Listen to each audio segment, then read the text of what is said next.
Good morning, diners, and a welcome to another edition of the Collapse Morning Wake Up Call here on the Doomstead Diner. And what you see behind me over there, can you guess what that is? That is the Brit Parliament. Very well attended, wouldn't you say? Let me put it on play. That'll give a little bit more feel to it, you know. I'll leave the sound off though. Yeah, and there are people moving around in there. They're actually living people. You might not think so. They're the kind of the Walking Dead, really. And what was the occasion for this video? Well, there was a leak in Parliament. No, not a news leak, that kind of leak. Apparently they had a plumbing problem. Isn't that convenient? But this low attendance issue predated the leak being announced and them shutting down their session as a result. Very convenient timing. I'm, one of those things that I just wonder about, you know. And Brexit has been a continuing source of amusement since last week. If you tuned in here to the diner, you might have caught my little chat with Jason Heppenstall of 22 Billion Energy Slaves on the situation going down over in Britain. And Jason and I and another old friend who hails from the UK, around London this time for him, are planning to get together for yet another chat. So I hope you don't miss that one when we get it aired. But I haven't even recorded it yet, so I'm not sure when it'll air. Alright, let's move on from Brexit, which we've heard enough about for the rest of our lives, for sure. And move on to some other topics of interest. Let's see what's going on out there. And where do I turn to find what's going on out in the world at large? I go to the Doomstead Diner. Inside the diner. And let's see what's happening, or what was happening.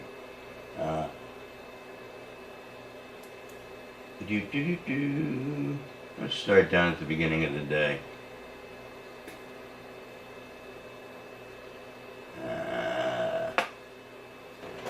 Oh, Brexit.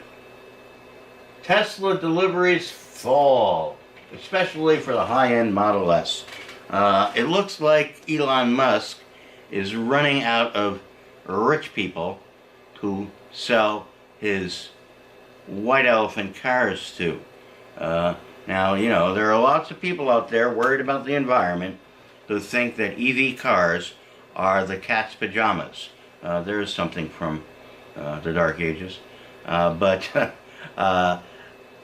you know, those things do get their juice from somewhere, and it's not usually from solar PV cells. It usually comes off the grid one way or the other. And so something's getting burned somewhere to charge up your EV. And besides that, you know, there's all sorts of issues with getting the things charged up. One company in Germany, I believe, has announced that they have a new EV with a 4-minute charge time. Now, what they don't tell you is how many amps at what voltage it takes to charge that thing up in 4 miles, or in 4 minutes, so it will do 60 miles. It's going to be pushing a lot. I can tell you that right now. And you know, a typical house circuit, you know, maybe it has 100 amps for the whole house. That's not going to do it. Sorry. You know, even convenience stores and so forth aren't wired for that kind of shit. So, in order to do this and make such charging stations available, they would have to rewire the entire country with much thicker cable than they currently have, and they can't keep the current infrastructure up to date. So why anybody thinks that you're going to be able to replace the ICE cars, internal combustion engine cars, with solar-powered EV cars anytime in the near future, before complete collapse arises, he's a few cans short of a six-pack. Okay. All right. In other news besides that, the House Democrats asked the IRS for 6 years of Trump's tax returns, setting up a showdown. Yeah, that should create a showdown, I would think. The one thing Trump will not do is release his tax returns. And, you know, they will show what we all already know, which that he's a complete tax cheat and engages in numerous illegal transactions, laundering money, and otherwise working on the dark side of finance, which it's all a dark side, but he's working on the real dark side. We're talking mafia connections and all the rest of that. I mean, you have to remember where this guy comes from.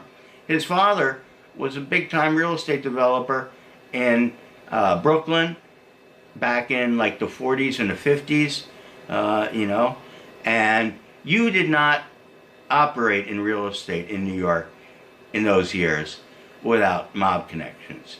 And in fact, you still don't.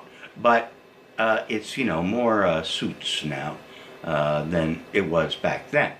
And, you know, maybe there's not quite as much kneecapping going on now. I'm not sure, though.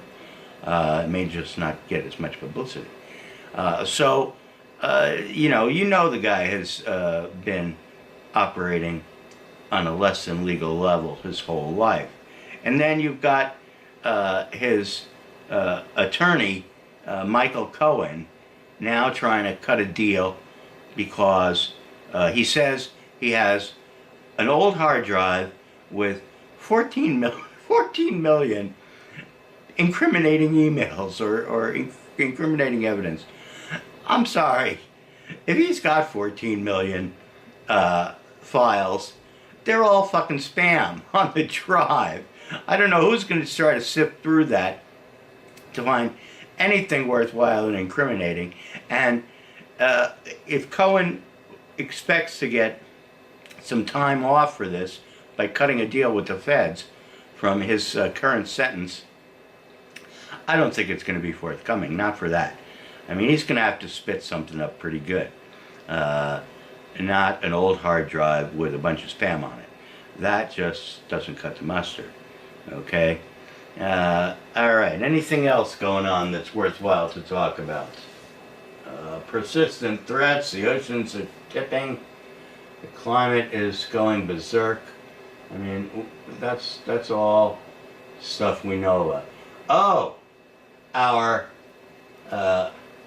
chief honcho at the Immigration Service, currently handling the fiasco on the Mexican border, says that we have a Cat 5 immigration crisis. Cat 5, for you guys who are not familiar with, is what the weather disaster people numerically grade a really bad hurricane, okay? So the analogy is that we've got this horrible hurricane of immigrants who want to blow their way across the Mexican border, okay? The thing is here, if you've seen any of the pictures, photographs, it's not the fucking drug dealers and rapists and so forth that Trumpovetsky claims. It's families who are trying to escape the violence and so forth down in lower Central America, Honduras, Guatemala, that area, and have to traverse Mexico to get here to the land of good and plenty.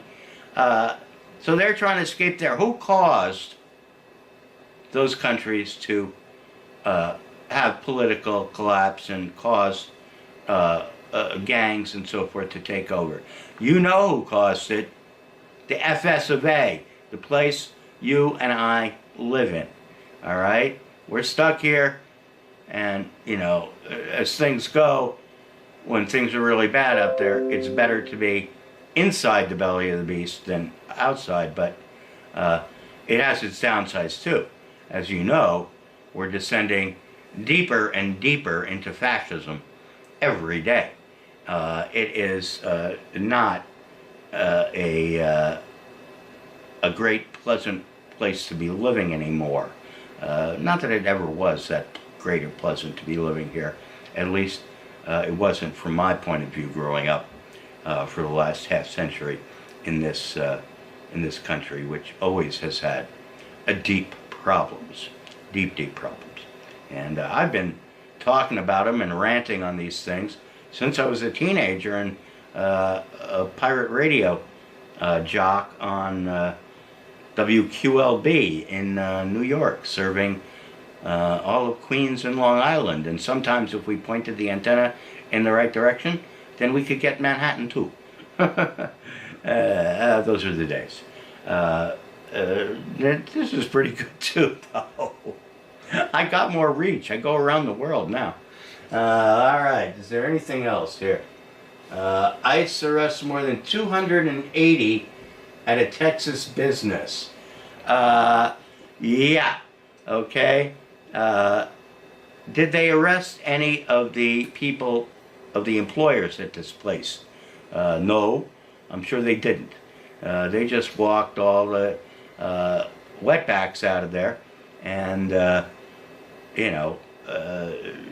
this is more of a demonstration on Trumpovetsky's part that he is doing something about those nasty immigrants. But of course, he's got immigrants and spies and who knows what else working at Mar-a-Lago and at his golf courses all over the place. And the Donald likes cheap labor too. He's a businessman. He pays no taxes. That's because he's smart, you see. But if you pay no taxes, you are an idiot. Yeah. All right, let's see if there's one more story before I sign it off for today. I gotta have one more story here that's worthwhile.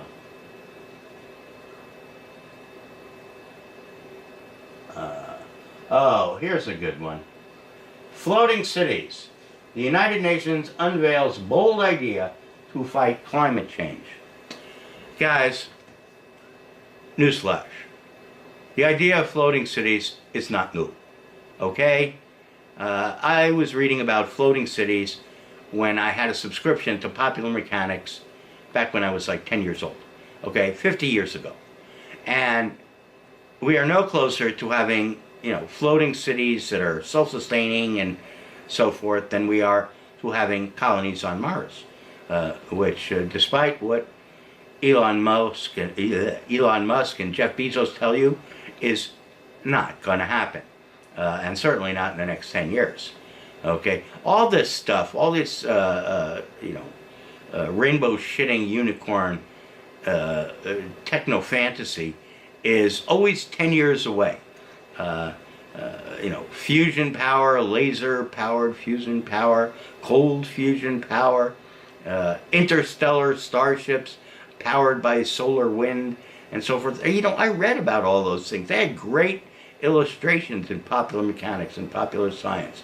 And it was great for a kid to be dreaming about. The problem is, those kids turn into adults. And some of them, their mind never leaves childhood. And it's even worse if they're fucking billionaires. Then they go ahead and waste taxpayer money and endlessly inflate debt, their own and the national debt, pursuing these ridiculous concepts. And, in the end, just about all of the stuff that we have nowadays, industrial technology and so forth, that is all pie-in-the-sky stuff that, yeah, it was invented. It actually did come to pass. We have cars, airplanes, etc. But none of that stuff ever made any money. If you go back in history to the railroads, they all went bankrupt.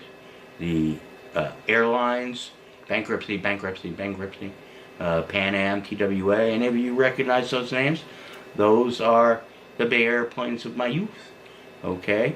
And, you can see the writing on the wall already. Tesla is going to go bankrupt, and that's going to be a nice big too big to fail type of disaster when it occurs, and you're going to have to go in and bail out Tesla, or all the people that are invested in Tesla will go broke, and so on and so forth in cascade fashion. So, we're just waiting for this shoe to drop here at Diner Central, where I have computers coming out the wazoo. So I'm well informed on what's going on. And, it's just a nightmare out there in the world at large. Also, another story I remember from earlier in the week, apparently there's an arsonist on the loose somewhere down in Louisiana burning black churches. Okay? Does that remind you of anything? You get a little deja vu of the Ku Klux Klan and so forth and so on. The kind of nightmare that we had going on in the 60s, in the early 60s with the Civil Rights Movement, and then the later 60s with Vietnam. That stuff is all starting to bubble up and resurface, that type of behavior. And it's going to get worse, okay? That's all I can tell you, I'm sorry to say. It's best to start prepping up now for shit hits the fan day, as I like to call it, because it's coming to a laptop near you, or it's going to show up at your doorstep when you least expect it, and so you better be ready for it.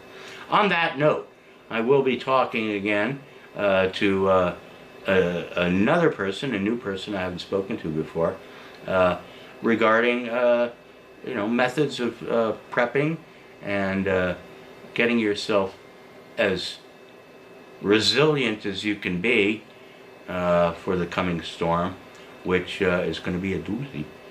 And so, nothing is foolproof, and you just got to do the best you can, and you got to, keep on keeping on. I think Winston Churchill said it best: if you're going through hell, keep going. All right, and that's all the doom. This time until next a week from now, when I put these things up, here on the Collapse Morning Wake-Up Call of the Doomstead Diner. Hasta la pasta, Collapseniks.